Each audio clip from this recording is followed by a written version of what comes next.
Të nderuar shikues e dëgjues, përshëndetje, mirë se takohemi edhe këtë javë në Z Podcast. Sonte një temë në lidhje me shëndetin fizik të njeriut. Për këtë temë do të flasim me doktoresh Vildane Gogon, cilën e kemi sonte në studio, e cilës i dëshiroj mirëserdhje. Nderuar mirëserdhje. Mirë se ju gjeta, është kënaqësi të jem në studion e juaj. Nderuar, sa kohë jeni që merreni me pjesën e onkologjisë? Me pjesën e onkologjisë ka prej vitit 2007 kur kam regjistruar specializimin në onkologji dhe vazhdoj tutje të jem tashmë si profesioniste me disa vite përvoj pune në fushën e onkologjisë. Sa e vështirë është kjo, sa e rëndësishme është pjesa emocionale, me që ka të bëjë me një pjesë goxha sentimentale? Jo, pikërisht në fillim e cekët që do flasim sa për pjesën e shëndetit fizik, ndërsa shëndetin përgjithësi përban edhe shëndetin tanës mendore, tanës shpirtërore, emocionale, sociale dhe gjitha me radhë për me qenë një shëndet i plot duhet të kontribohet edhe në fushat tjera për njeriu me gëzu një mirëqendje të plotë shëndetësore, por aja që vërtet na e dim sa ku ta vëm theksin e shëndetit, normal është shëndeti i aspektit që unë e trajtaj në aspektin fizik, por që nuk ndahet absolutisht edhe nga aspekti emocional dhe psikologjik, sepse një pacient i smur me kancer nuk është vetëm dhimbje organike, por është komplet një kompleksitet i smundjeve që ai ngërten vetëm mandej me anktin, me frikën, me depresionin, me këtë ndjenjen çka ka pas trajtimit ose pas diagnostikimit me kancer, kështu që vërtet ballafaqimi me njerëz, ballafaqimi me pacient që kanë kancer është ballafaqim shumë empatik për midis mjekut edhe pacientit, pa pas një empati ndër vete, është e pamundur me vazhdu trajtimin në aspekt onkologjik, sepse trajtimi është jashtëzakonisht i zgjatë edhe i vështirë, edhe duhet mu bashkëndjekja edhe mu bashklidh besimi me gjithat dëshiren për me vazhdu tutje bashkë edhe të dy me qenë të kënaqur me rezultatin i cili synohet në fund prej të dy nesh, edhe prej anës mjekut edhe prej anës pacientit. Është një lloj misioni në vete. Pak minuta para se të futemi në studio, telefonoj dikush nga pacientët i panjohur. Si arrini ta ndani jetën profesionale nga personale? Sepse nuk ju lë edhe aq lehtë të është problem të ndahet jeta profesionale e mjekut prej jetës të përditshme ose të asaj familjare. Mirë po vërtet, kur e quj kështu, kur e mendaj ma thellë, edhe kur e quj që është problem, do të thotë që nuk ka ndarje këtu. Priti telefonatat e pacientëve në çfarë do kohe për nevoja të ndryshme, ndoshta nganjëherë jo edhe adekuate për lëmin cilën unë e trajtaj, mirë po që duhet të jesh në shërbimin e pacientit je vazhdimisht. Mundohem në ballafaqim me pacientin për aq kohë sa unë jam në orar të punës të ofroj maksimumin për mos me pas nevojë edhe jashtë orarit për me më telefonu ose me pas nevojën teme, por si da smundja nuk pyeten ose simptomatologjia cila shfaqet kohë pas kohe nuk pyet a je brenda orarit apo je jashtë orarit.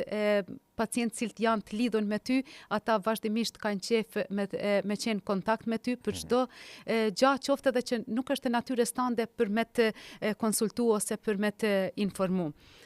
Thash edhe një herën, natyra e punës në onkologji është jashtëzakonisht e lidhur edhe jo vetëm me pacientin, por edhe me familjarët e pacientit, se kur një pacient onkologjik është në familje, komplet familja është involvuar në aspektin e trajtimit të atij pacientit. Jo si pindikan ilaçi, jo a ka ilaç, ja nuk ka, jo nuk ka, ja duhet me ble, ja nuk duhet me ble, domethënë vazhdimisht kontaktet janë të vazhdueshme dhe të pandërprera si me pacientin si me familjarët e pacientit. Këto pjesë fakultative, siç është angazhimi me pacientë dhe jashtë orarit punës, ndikojnë edhe në përmbushjen shpirtërore. Sa është e rëndësishme kjo për juve? Edhe na jemi njerëz i kemi ata periudhat tona kështu nga një herën që na duket pse kaq nevojshme janë telefonatat ose diçka e tillë, po në fund kur e dëgjon zanin edhe kur e din që vërtet asaj telefonate i ndihmove edhe ja bane një zgjidhje, përmbushesh. Pa kontribu edhe në aspektin të përmbushjes dikujt tjetër, individin vetvete është shumë i zbrast edhe nuk njihet absolutisht mirë. Vetë përmbushja është kur arrin edhe për tjerë me kontribu diçka në atë që ti ke marr edhe që ty t'ishtë dhuru prej Zotit gjatë jetës tënde. Kështu e shaf, kështu që me secilën sa do e lodhshme që është situata, kur e mendaj benefitet jashtë të dukshmes, ata janë që më dhajnë hala ma tepër vullnet edhe motiv t'jem e qetë edhe të përgjigjem pozitivisht edhe pa mërzi në telefon. Profesoresh, si e vlerëson në përgjithësi shëndetin fizik në Kosovë me që angazhimin tash një pjesë madhe ke këto? Po, dukshëm është ma i mirë se sa prej viteve që jam unë realisht në Kosovë, da me thanë të 26 vite që jam në Kosovë, për 20 vitet e fundit realisht flas për një shëndet dukshëm ma të mirë edhe me një vedije shumë ma të ngritur tër popullatës për shëndetin e përgjithshëm. Në krahasim me kohën kur kam ardhur edhe mirë po këtë nuk e ka bë vetëm vetëdijsimi mirë i popullatës, por edhe metodat diagnostike, mandej diagnostikimi i hershëm ka dhënë kontributin e vet që të përmirësohet cilësia e jetës edhe shëndeti në përgjithësi në Kosovë, sa i përket fjalës në aspektit onkologjik, në aspekteve tjera janë ekspert fushave përkatëse që e vlerësojnë. Por për smundjet onkologjike edhe realisht në bazë të tyne zbulimeve trajtimit, qoftë medikamentos, qoftë edhe me llojet tjera trajtimeve onkologjike, shkenca e onkologjisë ka arrit të bajë një mrekulli në aspekt të ndjekjes edhe të përcjelljes të smurve me kancer. Është se nuk ka pasur më herët, pse është numri kaq i madh i të prekurve me kancer? Ka pasur më herët, ndoshta nuk i kanë pasur mjetet e mjaftueshme për ta identifikuar? Edhe kja ishte një ndër arsyet që thash metodat tash janë shumë më të mira për me identifiku në stadet hershme kancerin. Numri është duke u rrit sepse smundjet onkologjike realisht janë smundje që rriten me moshën e popullatës. Sa ma vjetër një popullat, aq ma mundësia për mu çfaq smundjet onkologjike kancerit është e mundshme. Kështu që duke u plak një popullat, mundësia e rritjes të numrit të kancerit është më e madhe. Nuk do të thotë kja që në Kosovë tash kemi popullat sepse mesatarja popullatës është dikun 36.7 muj mesatarja në Kosovë. Ne ende mburremi për një mesatare të re të popullatës në Kosovë, por jo domosdoshmërisht që edhe tjetë nuk arrin këtë periudhën e pleqnisë që mu rrit edhe incidenca e çfaqjes kancerit në përgjithësi. Ky është një indikator i parë, do të thotë mosha, është ajo që e ka rrit incidencën. Indikatori i dytë është diagnostikimi me metoda ma sofistikume se sa ma heret që bëhet tash. Dikur një kancer nuk është mujt mu diagnostiku kur ka pas një madhësi për shembull deri në 0,5-0,3 mm, tash edhe në 0,3 mm, 0,5 mm mund të diagnostikohet, përderisa në kalumunën pa atë metodë diagnostikuese është prit për me ardhë një masë e dukshme në radiografi ose një imazheri kudo tjetër deri në 1 cm. Domethënë ka diferencë shumë të madhe kja, përveç tyne që janë sofistiku metodat, janë zbuluar edhe metoda të reja që e detektojnë smundjen edhe para se sa aja të dhajnë simptoma. Për atë ekzistojnë domethënë edhe programet screeningut, cilat janë në përpilim këtu, po edhe në aplikim për disa lloje të kancereve, por që në botë ka edhe më tepër se sa në Kosovë që ka programet screeningut për detektim të hershëm ose pas simptomatologji të smundjeve onkologjike. Pse është i rëndësishëm ky detektim i hershëm dhe si bëhet? Kështu, parandalimi është thelbi i çdo smundjes, jo vetëm onkologjike. Kur flasim ndërsa në aspektin onkologjik, parandalimi ka peshë jashtëzakonisht madhe sepse 1/3 e smundjeve onkologjike parandalohen, do me thonë mas mu shfaq kanceri dikun 30-50% mund të parandalohet një kancer për mas mu shfaq. Ndërsa si ndodh ky parandalim, duke ndryshu parandalimi primar, ka brenda parandalimit ekzistojnë disa faza, parandalimi primar, sekundar, parandalimi terciar. Unë flas në përgjithësi për këtë që mos me lodh dëgjuesit për shumë terminologji të aspektit mjekësor. Flas në përgjithësi për parandalimin, cilin ne mund ta bëjmë vetë, duke i eliminu disa faktor të rrezikut prej jetës tonë, cilat janë të njohur për shfaqjen e kancerit, do të duke ndryshu stilin jetës tonë, mandej duke ndjek programet e screeningut, ti detektimit hershëm, atëherën kur paraqitet pacienti tek mjeku pa asnjë simptomatologji. Edhe pse thame është e rëndësishme ishte pyetja, se do të ndalem edhe pak te screeningu sepse është pjesë shumë e rëndësishme për mu diskutu.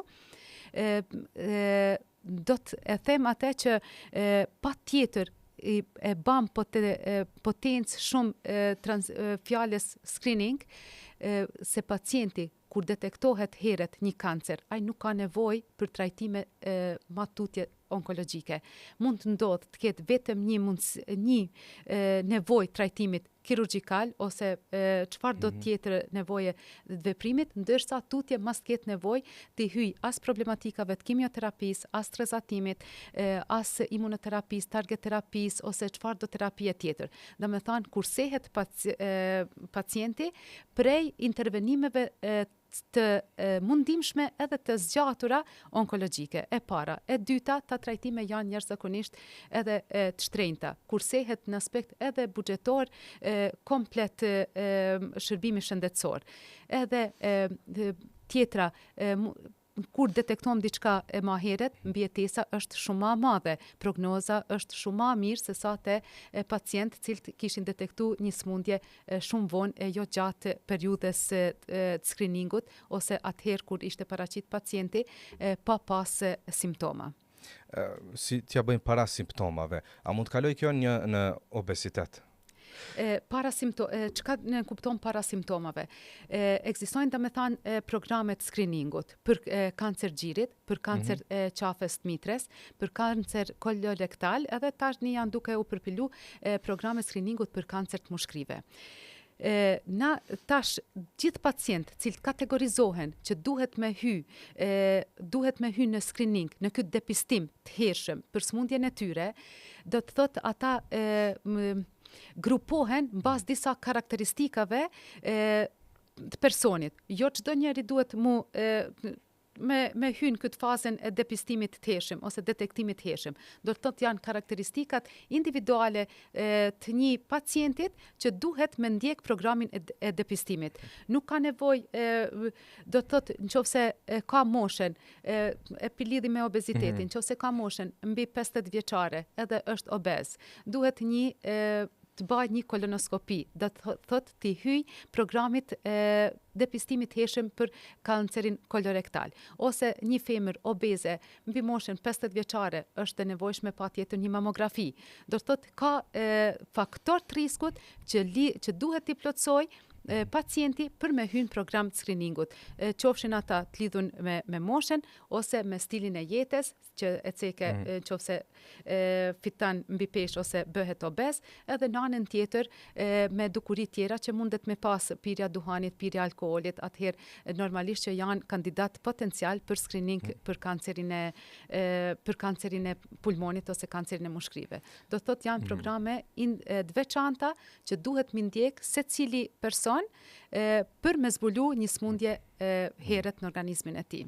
Ose se ta mora këtë pyetjen, ose dikush që e din familje që ka diken cmur me ndonjë kancer që mund të jetë i trashëgueshëm, që spaku na çdo herë dëgjom që nëse ka pas dikush kancer në familje duhet mu përcjell edhe familjar të tjerë, edhe ata vetë me pas konsiderat që nëse dikush ka pas edhe ata mu paraqit tek mjeku para ndonjë simptome kur ka një far zilje, një far njohurie që vërtet dikën e kam pas në familje, të shkaj ta shaf edhe veten se ku jam me gjendjen shëndetësore në përgjithësi. Sa i përket teorive konspirative, si i cilëson? Është lifestyle, mënyra e të ngrënit e shumë gjëra të tjera. Për me thanë që kja është e sigurt diçka që sjell kancerin, nuk mundet më përtheku kështu. Sepse për me ndodh një kancer, hipotetikisht, sa mund të qëndrojë? Etiologji shumë e gjanë arsyeve pse mundet me ndodh një kancer në organizëm.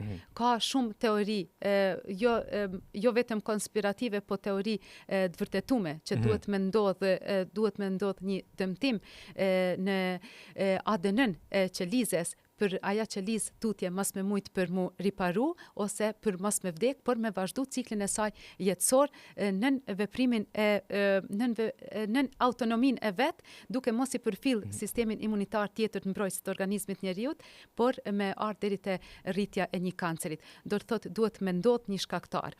Qoftë ai me etiologji prej nga jashtë, qoftë me etiologji trashëguese, do të thotë qoftë faktorit të rrezikut prej duhanit, prej alkoolit, prej ekspozimit të rrezeve ionizuese, prej virusëve të ndryshëm, duhet me ardhë, do të thotë një farë dëmtimit qelizor, që ajo qeliz tutje mas me qenë e përfillshme në imunitetin e atij personit, për më ju nështru riparimit qelizor ose vdekjes qelizore për mas më ardhërit të shfaqja e kancerit. Do të thotë është një grup konglomerat i madh i faktorëve etiologjik që bijnë deri te shfaqja e kancerit. Përmendët në fillim pjesën e shëndetit mendore emocionale. Cili është roli i familjarëve të një pacienti të diagnostifikuar me kancer? Sa është pjesa e rëndësishme e ngrohtësisë, ndihmës? Realisht është temë shumë e gjanë edhe shumë e mirë për më zhvillu edhe mi diskutu, sepse thash edhe një herën gjatë diskutimit me pacientin, na nga një herën vim në një farë amullie, a mi tregu pacientit apo mas mi tregu pacientit për smundjen cilën e ka. Familjarin këtë pozicion e ka rolin shumë transishëm me mjekun. Edhe kisha dëshiru që para se sa flet pacienti, të kisha marrë edhe një opinion përgjithshëm prej familjarit për karakteristikat të karakterit pacientit.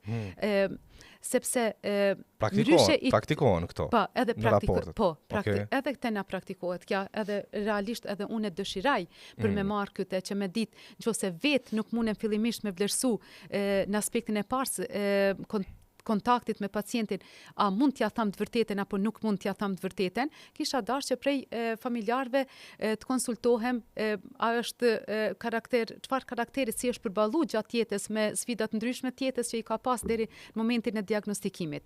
Në këtë pikë është shumë e rëndësishme bashkëpunimi i mjekut me familjarët e pacientit. Por jo çdo herën që familjari tjetë ai i cili vendos a me ditë pacienti për smundjen apo mas me ditë për smundjen. Sepse realisht është pacienti ai i cili duhet me fol edhe me vendos për veten e vet, sepse ndoshta me një informacion cilin ja jep mjeku, ati i ndryshon edhe mënyra e qasjes edhe shikimit edhe të smundjes edhe tjetës. Kështu që ka nevojë absolute për koordinim midis mjekut, familjarit edhe mjekut edhe pacientit.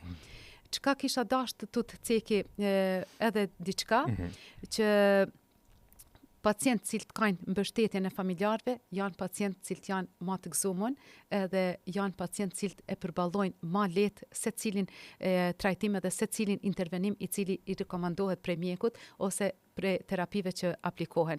Do të thotë janë pacientë që spaku brenda janë të përmbushur edhe e gjejnë një farë motivit edhe e gjejnë një farë kënaqësie dhe force edhe të dikush jashtë.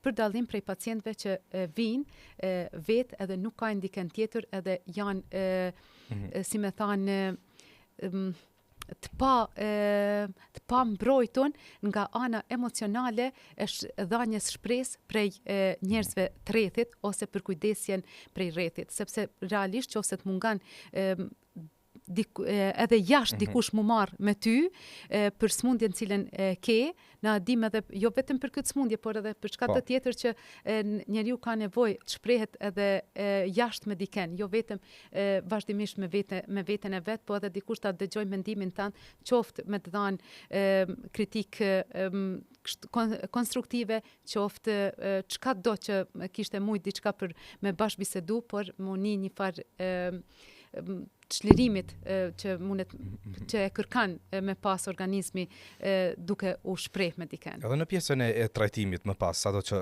qoftë që do të zgjatë në ofrimin e mbështetjes, në trajtimin me medikamente, cili është niveli empatisë që duhet të ketë në këtë rast. Periudha gjatë mund të ketë lodhje ndaj anëtarëve tjerë.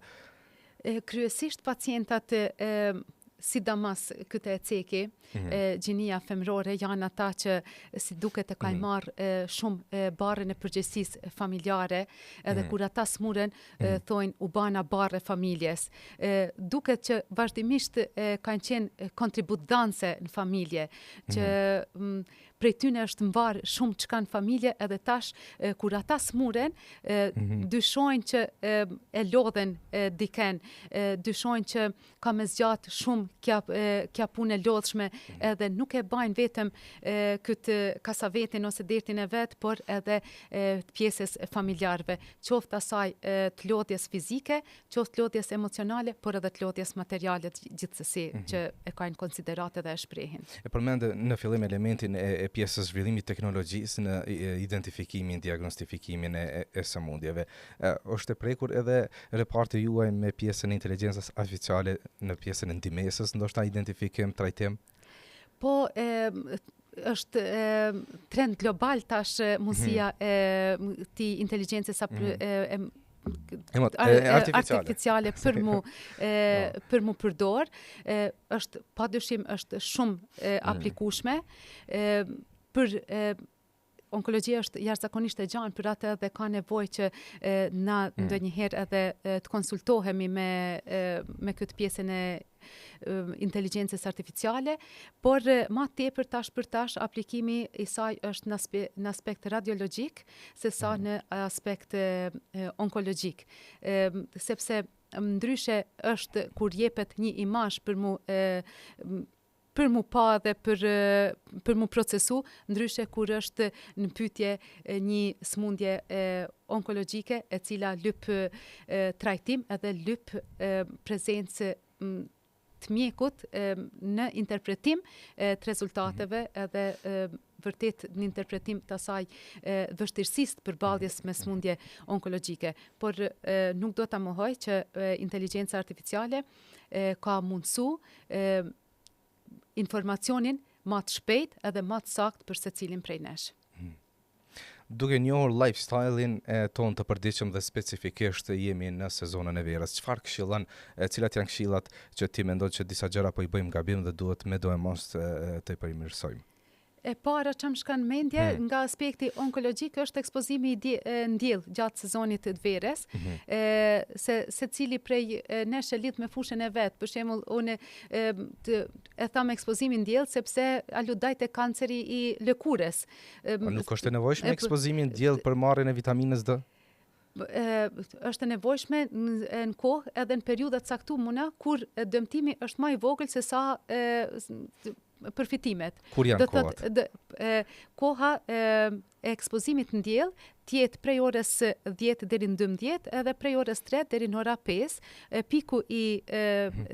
kur piku i rrezeve diellit nuk është aq i madh për me shkaktu dame tek pacienti. Edhe është periudhë e mjaftueshme për vitaminën D që të qëndrohet në diell brenda periudhës kohore të lejuar që e ceka.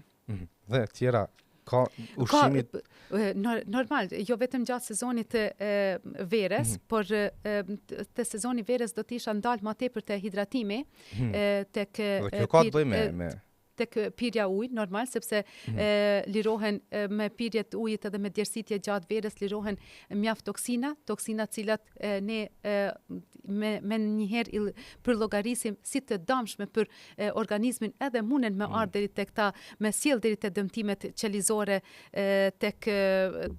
tek personi, do të thotë prej atyne toksinave të vi deri te dëmtimi i ADN-s qelizor edhe të vi deri te çfaqja e kancerit.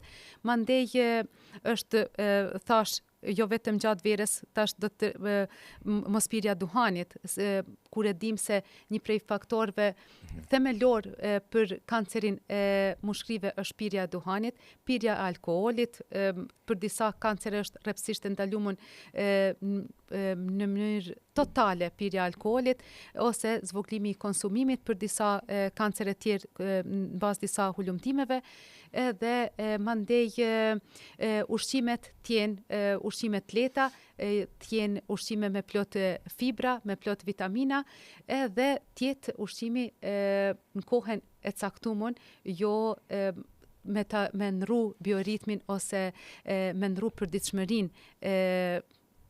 e personit, e lidhi ma tepër me pushime, që munden që ndrojnë atë stilin të ushqyerit ku shkojnë pushime në krahasim me atë cilën e kanë pas gjatë ditëve tjetës ndryshe prej ditëve të pushimit, kështu që edhe këta shujtat do të thotë me qenë në kohën e duhur, jo të ndryshueshme.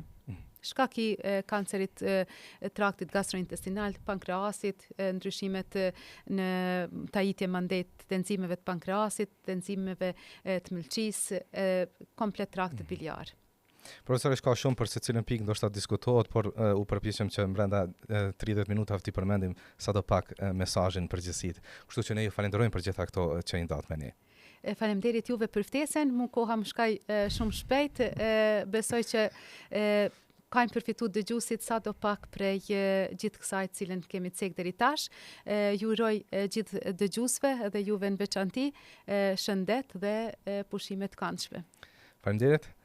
Edhe me të njëjtën urim, duke shpresuar se keni kaluar çaste të këndshme dhe të dobishme mbi të gjitha dashur, me kaq që përmbyllim këtë pjesë, deri në takimin e radhës, mirëmbëjtje, natën e mirë.